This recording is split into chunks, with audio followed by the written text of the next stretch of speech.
They're all in the know. Pick some winners and then we say, let's go. Welcome into the latest edition of Betting Weekly Hardball. I'm Doug Kezirian alongside professional bettor Chris Macero, and we are going to break down today's action on the diamond. We have two games going on right now, both very tight games, all just separated by one run or tied. And then we have 6 or 7 games to get through in this later this afternoon and evening. We are a brand new show right here on the Bet Rivers Network and under the Betting Weekly umbrella. This is just our third week of action every single day, 2 p.m. Eastern, 11 a.m. Pacific. Also, Betting Weekly Fast Break is launched at the same time. That's top of the next hour, 3 p.m. Eastern, noon Pacific. Chris, I know the NBA playoffs occupying the spotlight given where they are in the season and things like that, but there's plenty of opportunities and drama in the baseball season right now. Oh, I love day baseball, Doug. I'm glad there was some day baseball yesterday. We have a lot of day baseball, even morning baseball out here on the West Coast. So love that when you can wake up, have your morning coffee, do your little workout, and then the next thing you know, you have sports all day. Afternoon sports, always been a favorite of mine. And today we got Yankees, Rangers, 1-0, Padres, Blue Jays, 2-2. And we have games throughout the day, some starting at noon and then all the way through the evening. So let's get going here. Try to find a couple winners. I agree. That's the best part about baseball is the day baseball. I wish there was going on all the time, but we have 2 games right now. The Yankees just went yard in the bottom half of the 5th to break up a scoreless game at the stadium in the Bronx, and Vivas went yard. Carlos Rodon and Nathan Eovaldi both pitching gems, but Eovaldi gave up that dinger, and the Padres and Blue Jays are tied 2-2 north of the border. That game has just gone to the top half of the 4th inning, and the bar has certainly been set. We're going to try to, continue what's been going on with the Betting Weekly guys. And Premier League Betcast is this Sunday. Nigel, Jack, and Steve, they will leave alongside alternate viewing for the EPL's final match. Nigel, how about this? Hit Tottenham's Brennan Johnson plus 850 to score the first goal during yesterday's Europa League final betcast. So a lot of good action on those shows. So go check it out. Obviously, that show was done earlier today, the conventional broadcast of Betting Weekly EPL with Dan, Nigel, and Jack. That's they doing the predictions for that final match day in the Premier League. So, but the Betcast is a great option there. And we want to get you involved in the conversations. You can always chime in the comments section. We are here. We'll answer your questions. We want to hear what action you're thinking about. And then, we can kind of toss around, kick around some ideas that you present in the chat. So I guess, Chris, first things first, we have action going on right now, and there is live betting at Bet Rivers. Anything jump out to you in terms of what we've seen? So the Yanks just got on the board, although Eovaldi got out of the jam. There was a runner on second. So they're headed to the 6th, 1-0. Yanks had the lead at home.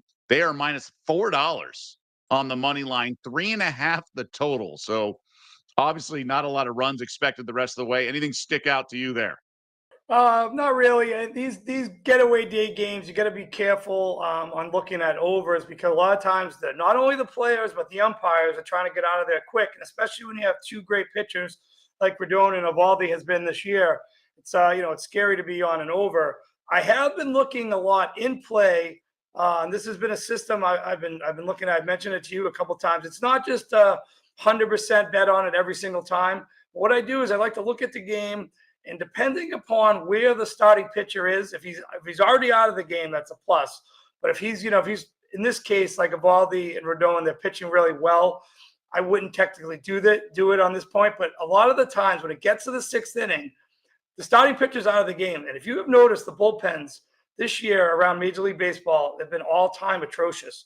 These games where it could be 3-2 going into the 6th, or suddenly 7-6 or 8-7. And there's a lot of value on the lower scoring games where the starting pitcher is out of the game or about to be taken out of the game. We can look at in-game live overs just due to the fact that the bullpens have been terrible. So this game today, the San Diego-Toronto game, it's already 2 runs on the board, both teams. I'm going to wait a little bit longer on that one, see if I can get to the 6th inning where maybe the score is only 3-2. The bullpens are going to come in. Bullpens have been shaky for both teams. The Padres last night was an absolute gas can of a game, giving up 14 runs in a game that was tied in the fifth inning, 0-0. To give up 14 runs was kind of embarrassing. That's why I thought the Padres would have a nice bounce back today. I took them first 5. Went a little bit of a tight spot at the moment. I did have Jackson Merrill over 1.5 total bases, which just got there. He got a hit last time out. He has 2 singles. So I'm looking at a little bit later in the games when they get to the 6th inning to potentially look for the overs live in those games. Interesting. And how much of the bet you just said bullpens have been terrible for the most part, but how about a particular team having played earlier, in the week or the previous couple of days? Does any of that factor in? Well, of course, there's a situation which we'll talk about a little bit later today in some of these other games. But for example, yesterday Baltimore was playing Milwaukee. They had to use all sorts of bullpen arms. They played 11 innings. So that today they're going to lowly Pittsburgh, who happens to have a 2-game winning streak, which is shocking to say the least for Pittsburgh. But that might be a game where I'd only be looking to play Pittsburgh. They've won 2 in a row. Try to look for teams that aren't the upper echelon teams where you're still getting a plus price. Pittsburgh is plus money today, and you look at, where did Milwaukee come from? Well, they were at home yesterday, but they played extra innings. They used 6 or 7 different relievers, and they gave up a bunch of runs. So their arms are tired. Now they got to go on the road to Pittsburgh, who's not a great team. We know that, but they have won 2 in a row, and maybe you steal the first game of the series. Pittsburgh plus 106 or 108 I saw earlier today. Okay, all good stuff. I in terms of my opinion here, things I look for, especially when you have a pitching gem with Evaldi and then obviously Rodon. I'm listening to the broadcast because the former player that's in the booth is usually a pitcher. If he's not, he's a catcher. And I want to hear what they're saying. Is Rodon just have more bite to his off-speed stuff? Why was this game scoreless until like 2 outs in the 5th, right? Like what has been because it's predictive. If a guy has his stuff going and he's feeling it, you really don't. Sometimes pitching is just that day. They don't even know what they're going to get, but sometimes they have more bite on their off-speed stuff, things like that. So I'm also looking for that because I do think that's predictive, and it's not necessarily just based on stats from earlier in the game or earlier in the season. Another contrast to that is, let's say balls are getting hit pretty hard, just right at the first and third basemen. Well, like things like that. That's something I look for as well. But, even though we're through a couple outs here in the 6th for the top half, I mean, plus 1.5. And then also the key is looking where they are as the game goes on, where especially the Yankees who have Judge, where they are in the lineup.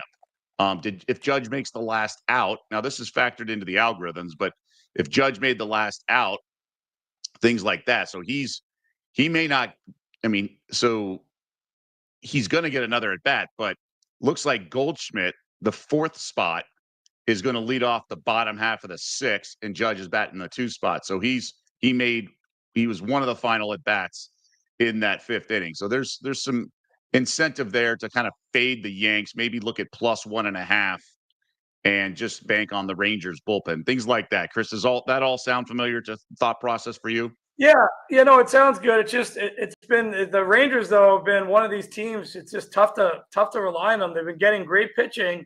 They just haven't been able to hit. I heard some stat yesterday. I think they're 2nd in the league, and the Rockies are the bottom for Rockies and Pirates are not scoring, but the Rangers are right up there too with runs per game and games where they've only scored 2 runs or fewer. It hasn't been a great sample of they're supposed to have this great offense, and it just hasn't come to fruition yet. So I see what you're saying. Yeah, we're in the 6th. Yankees 1-0, but it's just tough. The Rangers haven't been able to score, and the Yankees seem to always get one of these home runs late every night. It's just they just have those. They got a lot of left-handed bats, and they're plopping them over that short porch. And of course, Judge can hit it anywhere. So it's just the Yankees are home. The Yankees are home run or bust a lot of the times, but they get that home. They seem to get a lot of those home runs.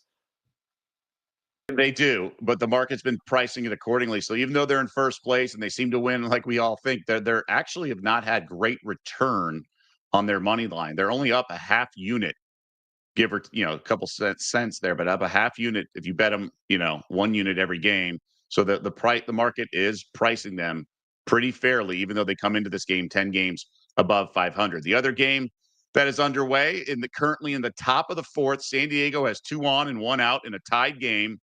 And any thoughts here in terms of the in-game line, because they are minus 150 right now on the money line and a high total of 10, even though we do have 4 runs already in the top half of the fourth.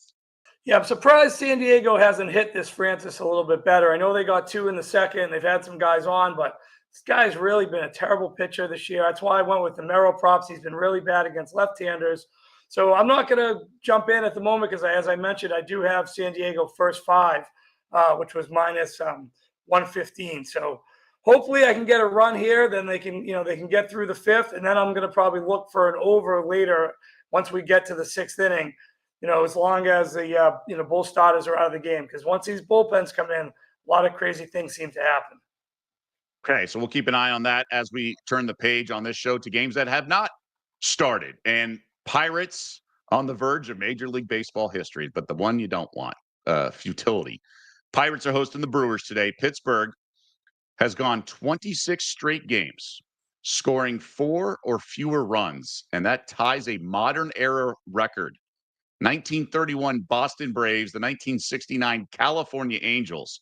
So remarkable run, and unders, as you would imagine, are correlated to that. But it's clearly the team totals have been delivering. So today, the Pirates are hosting the Brewers, and their team total is 4.5.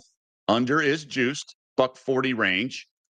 So, given that they've gone under 4.5 in 26 straight games, are you going to bet the team total under 4.5 at this price? I'm not, because I didn't have them the first 24 straight games. If I did, I would definitely be on it. I wish I had picked up on this statistic a little earlier. I did. It was brought to my attention, I believe, on Monday, and a few of my buddies have been, we've been knocking it around, and that's why I mentioned Texas earlier. They're one of the teams that's been under 4.5 a bunch as well. Colorado, Kansas City, these teams that just don't have much offense. So I'm not going to be on it. I am going to have a little bit of a play on the Pirates, and I do like them today just due to the fact, as I mentioned earlier, Milwaukee's kind of blown out that bullpen. They had a 11-inning game yesterday. They got to travel now on the road.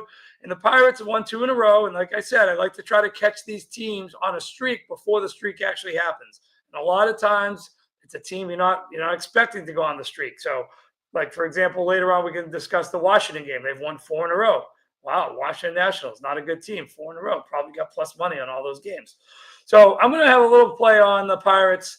I had plus 106 earlier, just based on the fact the travel for the Brewers, the bullpen that they had to use yesterday, and the Pirates have won 2 in a row. So maybe we get a nice 4-3 win or 3-2 win or 2-1 win. If it goes under, that's great for those people who've been riding that. But I'm going to be on the Pirates for a little bit. Okay, so let's go back to this team total. So you could say maybe 3 games ago, well, I haven't bet them the first part of the streak. I don't want to jump in late and things like that. What's the resistance to, because as bettors, we all have FOMO. I get it looking back, but we also kind of like see things dangling in front of the carrots dangling in front of us. And we see this potential free money thing. Is it just the fact that baseball always kind of regresses and you're just a little apprehensive of something that seems too good to be true? Like, what's your thought process of at least just not playing, I don't know, small quarter of a unit just on something, because clearly their offense has issues. So I know you haven't been on it the first 26 games, but why would it end today of all days? Well, because if I bet it, it might end. Who knows? That's what I'd be definitely afraid of. I didn't want to be like, oh, I'm going to go under tonight. There it is. Yeah, no, but you're probably right. If you're, you bet $200 a game or you bet $100 a game, maybe today's the day where if you bet $100 a game, you're going to bet $25 on this, just to dip your beak in, or you dip your toe in and say, hey, now I hit the first one. Now I can maybe bet it again. And maybe it goes another 10 games. I mean, it's not like Barry Bonds is walking through that door in Pittsburgh. So, they don't have much. I mean, I saw earlier this year, and it made me laugh. I saw Andrew McCutchen was batting cleanup for his team. I didn't even know he was still in baseball. And someone was talking about him as a Hall of Fame player. I mean, come on. Yeah, For me, that, it's the Brewers pitching. That's the concern I have here. I do think this. If you had told me yesterday, if I knew this stat yesterday, I would have bet it. Now, granted, obviously we know it's a winner, but I do think the Brewers pitching and sometimes when you've tied a record, it gets brought to their attention. So there is an element of this, but they've been trying before. And you're right, though. It's not like Bonds, Bonilla, and Van Slyke are not walking through that door. So I do understand, but this is something I would be much more willing to tail. And it does isolate. Now, team under, like a game under for a particular team, that involves their pitching and hitting, but this is just their hitting. I just don't have. I'm concerned for the Brewers. I mean, frankly, their team, the Pittsburgh team total should be 3.5. So that's my apprehension. Maybe I'll come back to that. But we talk about this stuff a lot in betting baseball this year because of the Rockies. But we have situations like this where it's like, okay, are we getting too cute, breaking down a card, trying to look at value here and there, and it's some of the easy wins are just staring us right in the face, and that means I want to transition to two games. And we discussed this yesterday. Logan Webb, remarkable striking difference between home and road splits. Now, he was at home and got roughed up by Kansas City. So this is not as simple as maybe that team total trend is. But Orioles and Red Sox, you think this game is going to get rained out. But Baltimore finally got in the win column, but they've been the second worst team in terms of return on investment all season outside of only the Rockies. They have the second worst record run differential outside of the Rockies. They've been an absolute disaster, but here's Lucas Giolito with a home ERA of over 14, and this game is, of course, at Fenway, and his road ERA is under 3. Now, it's just a handful of games because he's come back from injury. Things haven't looked right for Giolito, but here he is pitching well on the road and a disaster at home. Would you be looking to fade him here? Do these home road splits matter to you, especially when it's a unique ballpark like Fenway Park? How do you interpret this as a handicapper when you see these types of trends, we can call them, or just stat splits? Oh, definitely. We definitely have to look at it. Yeah, and I do think this game is definitely going to be rained out. But if we can talk about it anyways, yeah, maybe it's just sometimes a pitcher just cannot pitch at a certain stadium or a certain park. And as you mentioned, Fenway, definitely a unique ballpark. Maybe he just gets out there and he's imposed by the wall in left field, and he's overthinking what he's doing with his pitches, and next thing you know, he's giving up home runs over the monster. So, yeah, he hasn't been very impressive at all. The Red Sox, as a team, haven't been very impressive at all, and their manager is finally getting a little bit of a heat after last night. I don't understand what happened. You have a game the previous night where they had to, totally overwork the bullpen because Walker Buehler got thrown out for arguing with the umpire. And you figure you have your ace on the mound last night with Garrett Crochet, and he only goes 85 pitches. And it just didn't make much sense to me. And they brought in Liam Hendricks, and he immediately loaded the bases, and the Red Sox lost. So Red Sox have not been hitting. This game, like I said, I didn't put too much handicap into this game because I had a really strong feeling it's going to be rained out. But yeah, certain pitchers just do not pitch well at certain stadiums. I look for the angle where they do pitch well, like you mentioned, Webb, which was very shocking yesterday. I wasn't on that game, but very shocking because Kansas City hasn't been scoring at all, and Webb's been just nails at home. So, yeah, maybe it's just a fluky thing for Giolito, but, we'll see a bigger sample size down the road. But, yeah, he hasn't been much of anything for the Sox so far this year. If your general numbers liked, I don't know, Boston in this game, you would definitely have pause in seeing these splits and be like, you know what, I might lay off it or something like that. Oh, yeah, 100%. I was actually looking to play Boston in this game. I was figuring with Crochet last night, I'm like, the Red Sox are going to win. They're going to get a couple wins in a row. That would have been 3. And the way the Orioles game was trending in the extra innings, I thought they were going to lose the game, which would have been a 9 straight loss. So that would have been a combo where, you got one team on a winning streak, one team on a losing streak. You just got to play the winning streak until it ends. So I was looking to play Boston in this game, and those two things did not happen. So it's no play for me, even though I think we're going to have a rain out. Okay, and in case we do, head to the house specials. In case we do have a game, that is, head to the house specials page on the Bet Rivers app to check out the full slate of today's MLB boosted specials, including any player to hit a first inning home run in the Orioles versus Red Sox game at plus 325. So there's some incentive there on that game. Similar situation here with Guardians at the Tigers. Tanner Bybee going for the Guardians on the road, and his splits are not quite as egregious as they are as Giolito's, but still certainly noticeable. Home ERA under 1.5, road ERA nearly 6.5. And here are Tigers minus $1.32 with Bybee and the Guardians in town. Now, Jack Flaherty's on the bump, ironically, former high school teammate of Giolito's. And so he's minus $1.32. The comeback with Cleveland's plus 114. When you see this, what makes you think, like, breaking down? Because Bybee certainly looks like he is not someone to bet on when he's on the road, and someone actually to fade in that situation. Yeah, well, Detroit's my best bet of the day, and the only thing that gives me pause is the fact that in the 9 games that Jack Flaherty has pitched, the Tigers, for some reason, I know he hasn't pitched that great, but the Tigers are only 2-7 in those games. So that's the one thing. But that's also one of the reasons why I like this game, because you're getting decent value on the Tigers. They're only minus 124. And if you, like you mentioned, BB's road ERA terrible, 6.49. He's only 3-4 in the year. So you also have to look at Detroit as a strong home team, 17-5. You know, they have one of the best records in baseball, if not the best record. Cleveland, 12-14 on the road. And I just think the fact that Cleveland yesterday, it wasn't a full doubleheader because they had a suspended game, but they had to finish up 6 innings and then a full second game. And it was obviously an opener. There was a starter in the second game, but they used 7 relievers yesterday. So this is kind of one of those perfect storms. We had Cleveland, doubleheader, has to travel to Detroit.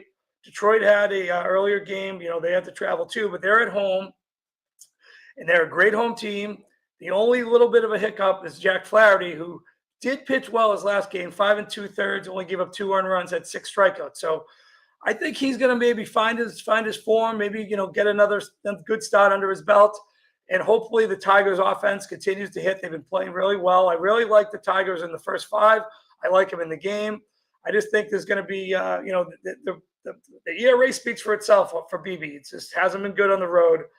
And, you know, the Tigers have been a great home team. So 17-5 at home, BB's road ERA, you couple that together, you get a little bit of a reduced price because Flaherty's the pitcher, but I still think the Tigers are a great play today.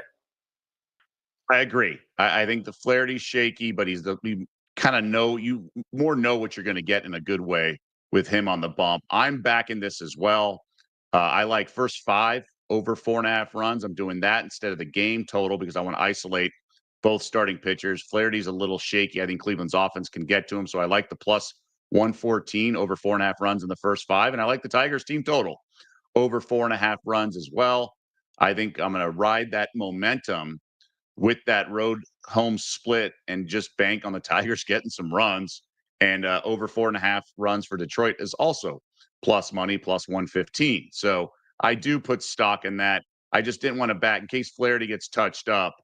I didn't want to have to do the money line at minus $1.32, but that's the only side I would play for sure. Yeah, well, one other point is the Guardians batters versus Flaherty is another side to be on for Detroit. Only batting 176 and 85 at bats. The one guy that's had a little bit of success is Jose Ramirez, who has the 2 home runs and 20 at bats. So you got to feel pretty confident going into this game if you're on the Detroit side. I'm surprised the line moved a little bit in Cleveland's favor, but I'm still on Detroit. I like him first 5 as well, and I like him in the game. So they've gone to the 7th in the Bronx. It remains 1-0. Evaldi got a runner or 2 on, and this bottom half of the 6th gets out of it. So we are still 1-0 into the 7th. The live total is 3, unders minus 115 at Bet Rivers. I like the under here. I know we still have Judge looming in the 8th, maybe the 7th for that matter. But I don't see the Rangers scoring here. So at 3 flat, it was 3.5 a second ago, but you're getting the bottom half of the Yankees lineup in the bottom half of the 7th. Any opinion there if you were to get involved here on the under 3? Yeah, I'm not going to play the under just due to the fact I don't like how any of these bullpens have been going. I know Texas has been much of a hitting unit, but I've just seen it too many times.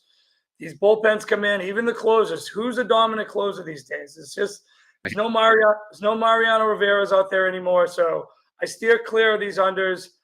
You can see what happens when they get one run. Next thing you know, we're in extra innings and the floodgates open. So I just don't advise betting. I mean, the game could easily go under, but I just don't advise betting these live unders when they're that short. You have basically zero room for error. Excuse me. What timing on the sneeze? Yeah. And it's 3, not 3.5. So obviously a 2-1 game or something like that. You don't even get the W, you just get escape. And the other game that's going on right now, Blue Jays did scratch 2 more runs in the bottom half of the fourth, and we're still in the fourth, 2 out, 2 on, and both starters still out there. So Kolek's still going for the Padres despite 4 runs coming home in Toronto, and only 3 of those earned, by the way. So in terms of the live line, Blue Jays sizable favorites at minus 455. The over-under I mentioned a second ago was 10. Now it's 10.5, and we're still in that fourth inning. But I want to keep it moving to our daily segment that really we should get a sponsor at this point. The Colorado Rockies have just continued to be an absolute disaster. And the Phillies are going for this 4-game sweep in Colorado after winning yesterday again. So that means Colorado now 8-41 on the season, 2-16 in their last 18 games. And of those 16 losses, 14 have come by at least 2 runs. And here are the Rockies, home dogs, no surprise. The Phillies are minus 315, and the run line, Chris, minus 215. That's outrageous. I don't think I've seen that in a while. Ranger Suarez going for the Phils, German Marquez going for the Rockies, and we saw Sensatella go for Colorado. He got lit up predictably. And look, I think the market's finally correcting. In my opinion, this is no longer quote unquote free money. Minus 1.5, minus 215. Now it's the road team, so those late inning you can kind of cover a run line, which happened a couple weeks ago. And you're also at Coors Field, so offense, right? You got the over-under as a high-scoring game expected with 11.5. But with the Rockies, I do think outside the box. 2 days ago, I laid 2.5 runs at minus 117, and they won by 3. I buck sort of conventional betting baseball adages when it comes to this particular Colorado team. This is an outlier. How has this team sort of impacted how you look at some of these betting odds when the Rockies are involved? Yeah, I'm not one of these guys that's going to just always lay this big number. I guess I know I've heard everyone say you can lay the 1.5, you can lay the 2.5, but in a game like this, I mean, Suarez he's no bargain either. I mean, if I was playing this game, obviously the Phillies are going to hit because Marquez is just terrible, 8.78 ERA. But I mean, why not take a look at the over? I know it's 11.5, it's a high total, but it's Colorado day game. Suarez is no bargain at all. He's been giving up runs. Marquez is going to give up runs. The Phillies bats have been on fire. But, I mean, it's either Phillies or pass. I mean, they've won 6 in a row. Rockies have lost 4 in a row. I know I mentioned the trends before. You play until the end. If you want to, maybe link them up with, you get a little day game situation. I'm a little surprised that the A's are favored today after losing 8 in a row. The Angels have won 6 in a row. So those 2 teams have won 6 in a row that are playing at noon today. You might want to maybe put those 2 together, money line parlay or something like that. I don't like betting on teams that have lost a bunch in a row. I know eventually, the roulette wheel is going to hit on red when it comes up black 10 straight times, but just stick with the trend. So for me on this game, it would definitely be Colorado or pass. I would lean over just based on the fact that both starting pitchers are just flat out terrible. It's just the way it is. They're just not good hitting. Not good pitchers this year. Yeah, I mean, you could do team total 6.5. I mean, it's a big number, but again, it's Marquez, and I'm gonna lay 2 runs, which you can adjust at Bet Rivers under the most popular tab, -2, -175. So if they only win by 2, you get your money back. 2, like you said, Suarez is no picnic either. So I'd rather lay 2 at -175 than 2.5 at -134. So I am going to make that an official play. And just to push back, Chris, so you said, if teams are on a roll or teams are losing, you don't want to bet on them. But I asked you earlier about the Pirates team total trend.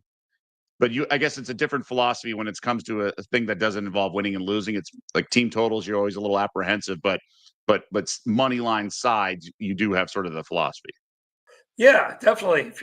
I mean, obviously, you're not going to be the guy that gets every single one of these streaks right. But once you do get one, you have to just continue on it. I mean, if you catch a team that, so for example, I'm gonna have a little small bet on the Pirates today. Pirates win today. I'm gonna bet them tomorrow, and I'm gonna bet them until they lose because they're not gonna ever be a big favorite, and you might just catch a streak where they hit, 5 or 6, 7 games in a row.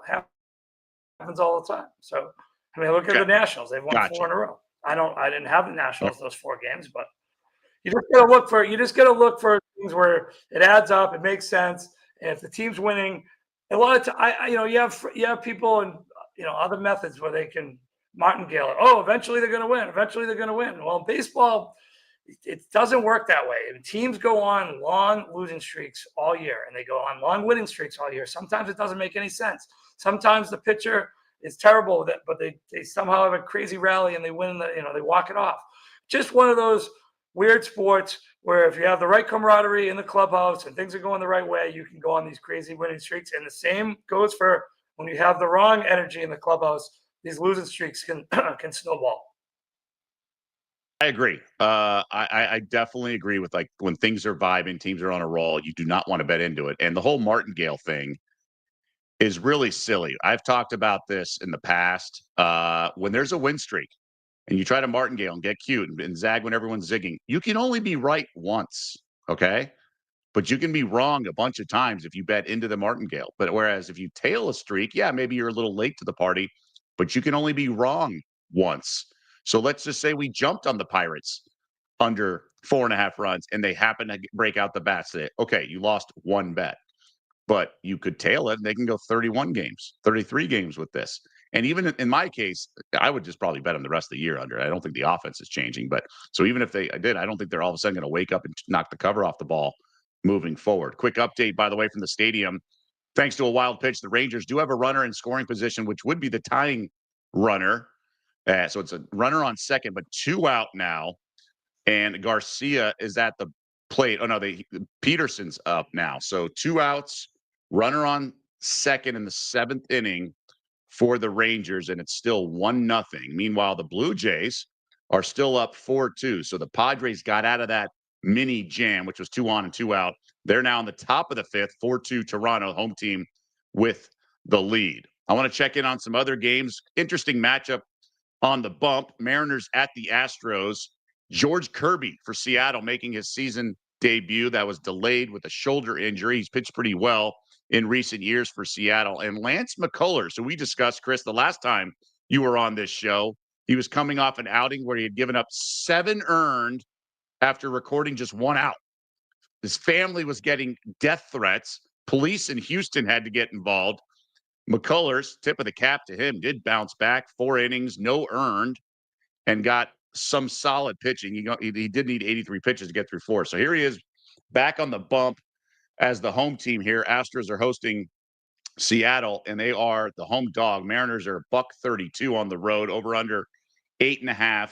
Any opinion on this game? Did McCullers give you enough in the last outing to make you want to back him as a home dog? Not really. If anything, I'm going to be leaning towards the over in this game. I mean, Kirby's making his first start of the year. The manager said, he's on a 75 max 80 pitch count. He gave up 4 runs and 10 hits in his rehab start Friday night. So it's not exactly like he's overpowering people. They said his velocity was between 95 and 96. So, we'll see. I can't really be that excited about him coming back. McCullers, yeah, I mean, he pitched 4 scoreless, but he hasn't gone out of the 4th inning once this year. So I'm not sure how exciting I am to back him. So the only thing I can look at in this game is the over. Both of these teams have good splits, home and road. Houston 15-9, and both of them 15-9, home and away. So maybe it's a game where we get some offensive firepower. 8.5 doesn't seem too much to get when you figure both of these starting pitchers are going to be out of the game early. So I'm going to lean over in this game. Not that impressive McCullers, and we don't really know what we're going to get from Kirby. If he gave up 10 hits in his minor league rehab stint, that's not too reassuring for his first major league tilt in over a year. Yeah, I'm right there with you. I mean, give him credit for battling through all the drama going on in home, but nothing to really get me excited. But I also don't want to back Seattle, especially at that price, minus 132 on the road. So it's a hard pass as well. And Chris, even if this doesn't work out, the betting thing, you can be a weather guy. Officially postponed at Fenway Park in Beantown. And I'm sitting here looking out the window. I should probably be the guy telling you that it's going to get rained out, given what's the weather is right now in Boston. But and the reason I wanted to get into that, because it is rescheduled for tomorrow, split doubleheader. You're not here on the baseball show, so we have your breakdown, assuming it's going to be the same pitching matchup. So that game will be an early game tomorrow, and then they'll have a split doubleheader, so a delay, and then game 2 tomorrow night at Fenway. You mentioned a game that had caught your eye, and you were surprised by some of the odds in that game with the Angels being involved, things like that. What game is that? So it's Angels at the Athletics here. Athletics minus 129, over under 10 as well. Any thoughts there that you want to share that you didn't touch on earlier? Yeah, it's just a weird one. How do you have? I mean, maybe they know could be one of those games, but I mean, how do you make the A's the favorite? They've lost 8 in a row. The pitching's been horrendous. They're giving up moonshot after moonshot, and the Angels have been pretty hot, won 6 in a row.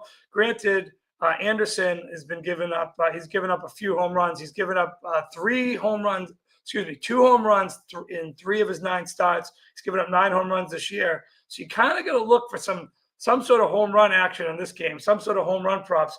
Last night, O'Hoppe, Soler, and Kurtz all had 2 home runs.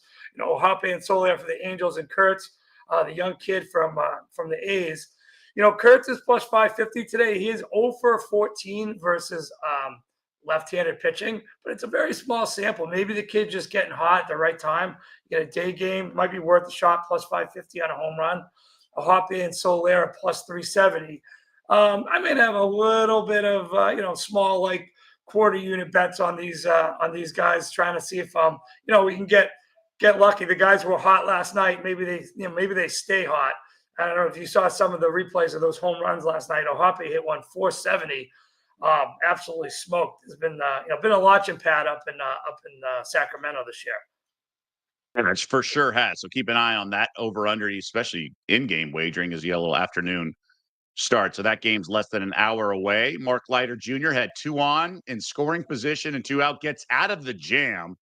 So the Rangers squander a leadoff single, remain with the bagel in the run column. We've gone to the bottom half of the 7th. Yanks still lead 1-0 at Bet Rivers. They are minus 1,100 on the money line. That over-under we talked about, that was 3.5, went to 3. It's now 2.5. Juice to the over at Bet Rivers minus 134. The Padres and Blue Jays, the scoring has subsided a little bit. It's 4-2. The over-under that was 10.5 earlier, it's now 9.5 as we've gone to the bottom half of the 5th. So the Blue Jays will win and cash the first 5 money line and run line. We'll see if the Toronto tacks on to that lead at all. Just a reminder, there's tons of good information in the newsletter. Sign up for free, bettingweeklystudios.com. You have betting tips and everything else involved with that newsletter. So, and we also want you to know that you can tear into the action with Bet Rivers prop packs. Place a same game parlay of at least $10 on any MLB game to receive a prop pack, which you can win boosts and bonus credits. If the target score on your prop pack card hits during the game, you win the prize indicated on the card. Head to the Bet Rivers app now to tear in to the action. So I mentioned those 2 games going on right now. Some other games caught our eye. So we'll have to wait to see if Giolito's home road splits continue tomorrow. That rain out at Fenway, so that'll be an afternoon game, assuming Giolito also pitches the game 1, but he'll pitch one of those 2 games. We're on the Tigers. I'm on the team total and the first 5 over. You're on the side, so we're going to wrap up our best bets. And Chris, officially, what do you want to have as your official plays for today, going into this afternoon card? Official play and best bet of the day is the Detroit Tigers. Minus, I got them at minus 124. I think we're up a little bit from there. It's just a situation where it sets up really good for Detroit. Cleveland off a doubleheader yesterday, travel day versus BB, who has been terrible on the road for Cleveland. And you have Jack Flaherty, the only question mark, but first Guardians batters, only batting 176 and 85 at bats, and only one guy's had a little bit of success, would be Jose Ramirez with 2 home runs. So I think this sets up really nicely for the team who has the best home record in baseball, the Detroit Tigers, 17-5, going up against the Cleveland Guardians, who's who's not fresh. They've had they had to use 7 different relievers yesterday in the doubleheader. So best bet of the day, Detroit Tigers. Right. And at current price right now at Bet Rivers is minus 136. I'm always a half unit, so I'll do that with Philly -2, minus $1.75. Just trying to fade the gas can that is Marquez for the pitcher for Colorado, and obviously fading the Rockies has proved well most of the season. And I'll split that half unit play for that Tigers game that you mentioned, a quarter unit on each. First 5 over 4.5 runs combined at plus 110. And then Detroit's team total over 4.5 runs at plus 115. Hopefully the bats wake up. And I'm going to lean into these road home splits along those lines. So fun discussion, Chris. Obviously a lot of interesting sort of angles. And I guess we're going to be kicking ourselves tomorrow or later tonight when we see the Pirates only put up a few runs and sitting at that streak staring us at our face. But I will say, I will be fading their team total tomorrow. I just didn't trust the situation with the Brewers. That's fair enough. Maybe I'll do. Maybe I'll bet $25 on it just to say I have a little bit of action on it. How about that? Yeah, you want to be part of history, right? It's tied for the worst streak in history. You got to be part of history. Say you were there, right? When the famous team total streak. All right, my man. Good stuff as always. Thanks to Chris Macero and everyone behind the scenes. And again, betting weekly hardball every single weekday, Monday through Friday, 2 p.m. Eastern, 11 a.m. Pacific, and we'll be back here tomorrow to wrap up the work week.